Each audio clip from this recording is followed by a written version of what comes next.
the Record Courier newspaper on Friday, on the front page, you saw a picture of Rod Smiley, who I know is a friend of some of you. And here's what the script said by his picture.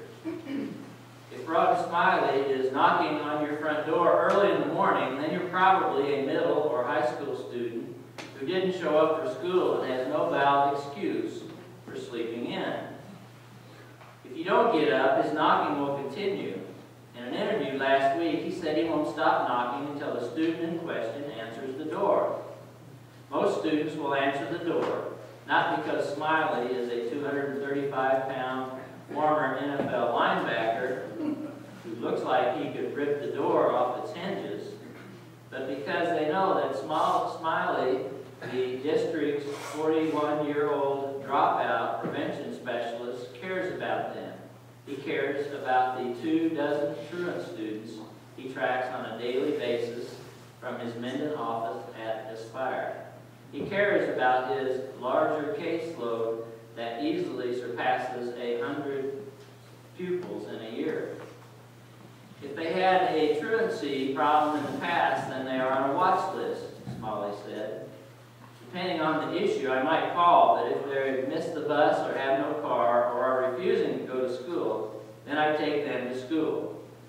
Some students do have issues. Their parents might be at work, but if they're in the 9th grade or higher, then it's their responsibility to get to the bus or have a ride. I try to make them accountable at that level. Isn't it interesting how at a very young age the rebellion begins? The rebellion against God, certainly, and the rebellion against society. In fact, it begins much earlier than that. Those of you that have young children, or like I have grandchildren living with me, we see rebellion at a very early age. And that comes from our human nature, that nature that we are born with, that nature because Adam and Eve sinned in the garden, which I'm sure if we were there we would have done the same thing. And then that nature comes to us through our birth. That human nature that is always wrong, is never right, is always rebellious towards God. And isn't that a little bit hard to understand because God has given us such a wonderful place to live? It's like the parable of the tenants. He said, a man planted a vineyard and let it out to the tenants and went into another country for a long while. Now, as Jesus told this parable, can you imagine the picture Jesus must have had of what a vineyard he could create?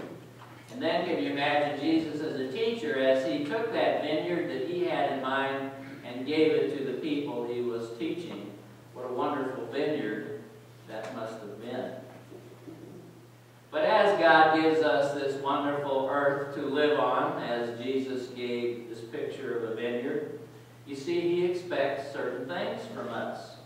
It says in the parable, when the time came, he sent a servant to the tenants so that they would give him some of the fruit of the vineyard. But sometimes we don't give that fruit. In fact, in our human nature, we never give that fruit. We always fail in our human nature. But the tenants beat him and sent him away empty-handed. There's a Christian author, actually is a priest, was a teacher at Harvard and Yale, a professor, very well thought of, named Henry Nouwen. Maybe you have read some of his books.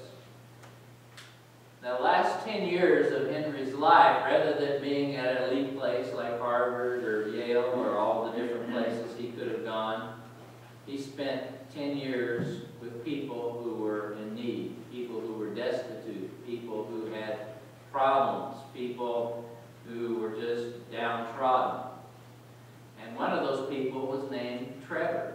And this community that Henry was spending this time with sent Trevor to a psychiatric hospital because he had